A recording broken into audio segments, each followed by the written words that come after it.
Yeah, I would totally rather live here than at the cottages. Anytime someone says they live there and I want to hang out with them, I immediately cancel plans unless they come to me. I would not live at the cottages. I would not live at the cottages. Nope. I don't really know what people are paying for. It's super nice. It's way too expensive. Like, my rent is super cheap. I'm so close to campus. They have to ride a bus. The cottages. I would not live there. I think that it's overpriced, especially for where the location is. I think that the cottages are probably expensive because of their newness and this kind of swanky appeal. It's super far away. The hill getting up to there is just ridiculous. So in the winter, I don't understand how anyone travels, let alone how the buses even make it halfway up there. The cottages were rushed when they were built. Like, I've heard that the layout's really terrible, that the water and sanitation could probably be a problem, the likelihood of them slipping off the mountain in 10 years. I don't know. It just doesn't seem like a good community to live in anyways. The best thing about living at the cottages. I can't really think of anything, to be honest with you. Maybe, I mean, I like my room, but it's like broken. But yeah, I don't know.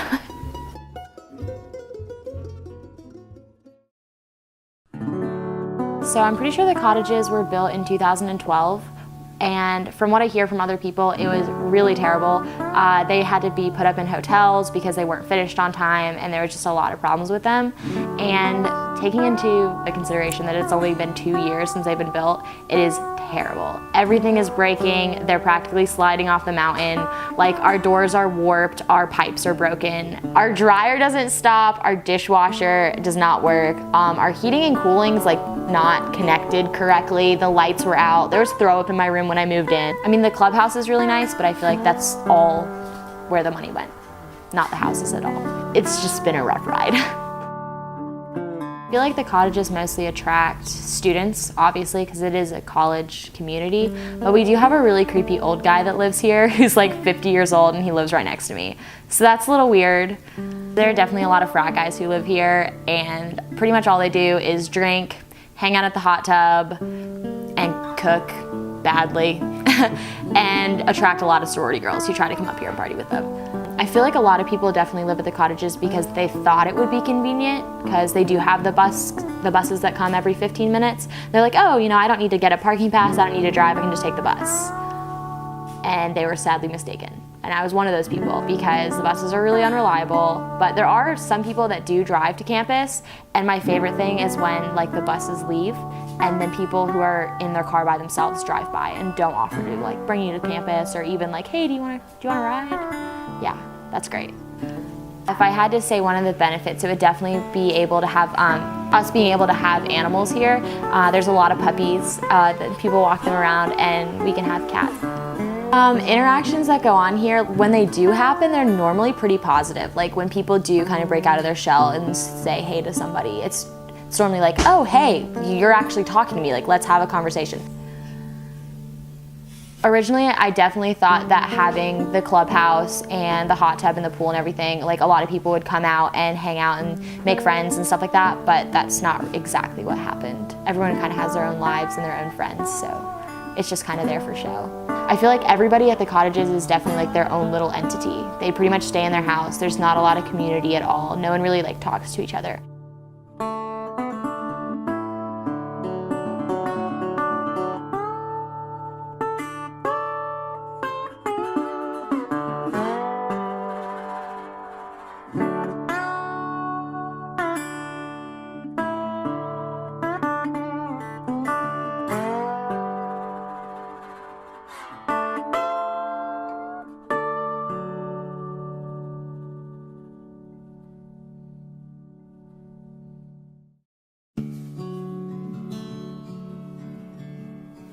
The feeling I get from Oak Street in one word would be family, because everyone here is so welcoming and nice and really close friends, and you can go to anyone for anything, and people usually just walk in each other's houses or borrow whatever, and it's never weird. I like it. Like, I don't feel like Friendship. my favorite thing about Oak Street is friendship. Like, it sounds dumb, but it's true, because like we all like party together and we do the same shit, and we're just always like, yo, what's up? I just got out of class. So. And everyone pretty much knows everybody.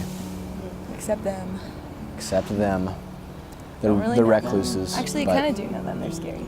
The stereotypical Oak Street person would be, majority is a college student, and there are some families, but mostly college students. I think the families are not actually rich. If they were to sell their properties, they would be rich, but I don't think they are right now. This is actually a cheap place to live for where we're located. Yeah, it's so close to campus. Rent is cheap, even though the houses are crappy. Everybody has Rent's pets. really cheap. You have to like sign something saying that you understand that the house was painted with lead-based paint and not to lick the walls or you could get cancer. It's pretty renovated, and I mean the building, we never had problems with the building at all. It's pretty sturdy. I don't know, it's really laid back. I'd say like a lot of laid back people who just like to party, and we are inches away from the trailer bars. So yeah, we like to party. We're laid back. So I don't know, I think people here are pretty open-minded, laid-back people, hard workers. There's the people that like to party by themselves, and then there's the people that like to party at certain locations, like the house right over there, or Pike House. And then there's the certain hippie house, if you will. It's really just a mosh of people. The negatives of living on Oak Street, I would just say the big issue is parking. That's something that really pisses me off all the time. Yeah. But that's about it, actually. Well, no, Well, to because me. there's a lot of like, okay, so we have a lot of parties on the street. So you get like a lot of random drunk people just walking into your house all the time, which is weird. Yeah. Because you'll just be like sitting down and they'll be like, Rebecca! And you're like, no one lives here by that name, leave. And then they get hostile and they're like upset. People use our staircase as a cut through to get to Pike from the bars. So we'll have a bunch of people in Greek life that will be using our stairway, and we'll be having a conversation downstairs, and they'll be super loud and drunk. So we mess with them and tell them there's wet paint and to watch out, and like, I don't know, we'll put like stuff down, like barriers, to make it harder for them to walk through. But that's like the only disadvantage, is when people are rude walking through. Or last weekend there was a huge party. These people went into my fridge and drank all my beer. I got back to my house and I was like, wow, what the hell? I should have locked my door, but.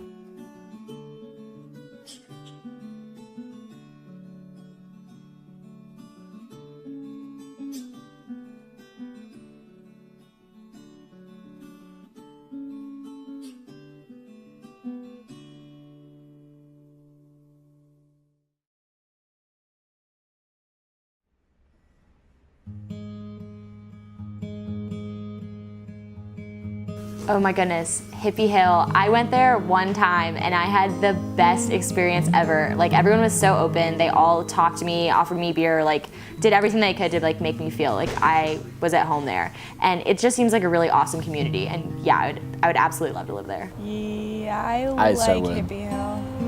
I like Hippie Hill a lot. I love the pride flag that's always hanging over there. I would live at Hippie Hill. I think it's a great location. I think the people there are great. I think people in Oak Street would get along with people on Hippie Hill.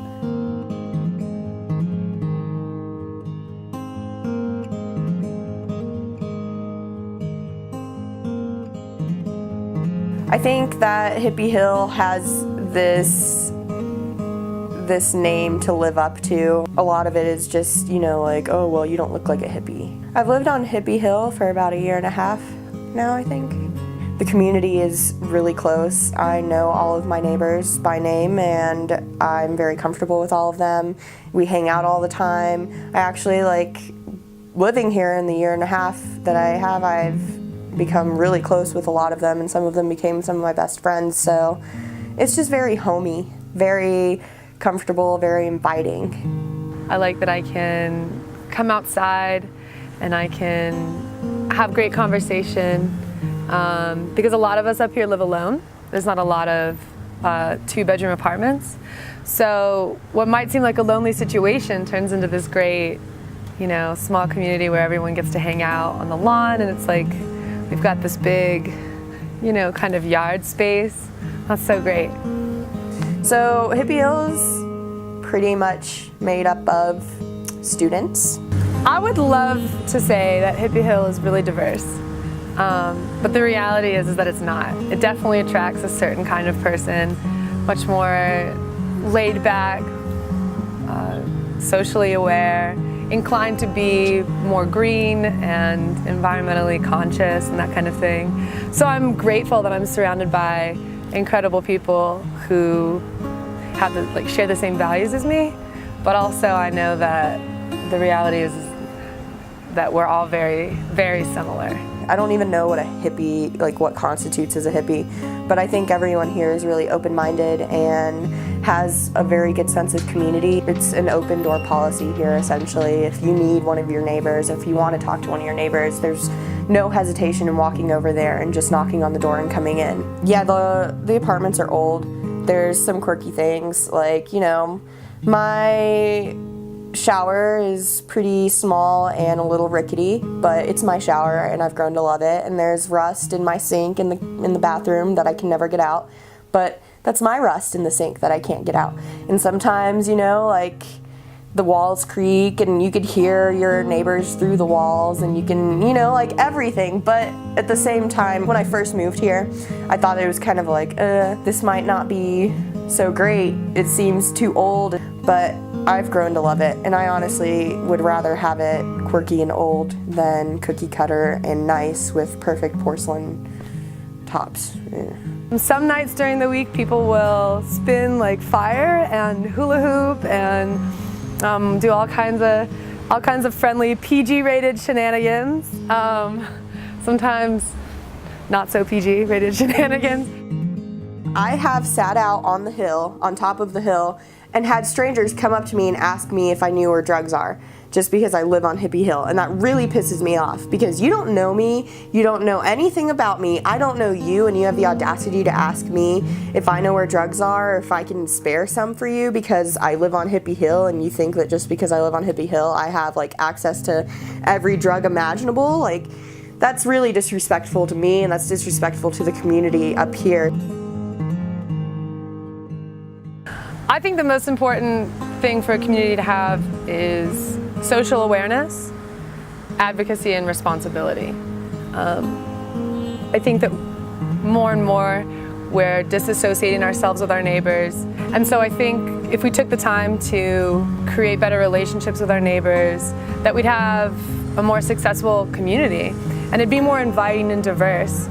The greatest aspect a community can have is togetherness. Yeah, that's so cheesy, but it's kind of true. The best value that a community can have is social interaction. I think people coming together and getting to know each other is the best thing that you can have, just forming friends and family. If I had to pick like one thing that makes a community the best, I would probably say family. Like everyone knowing each other and just having like a basis with people, like being able to casually talk with them or like get to know them better.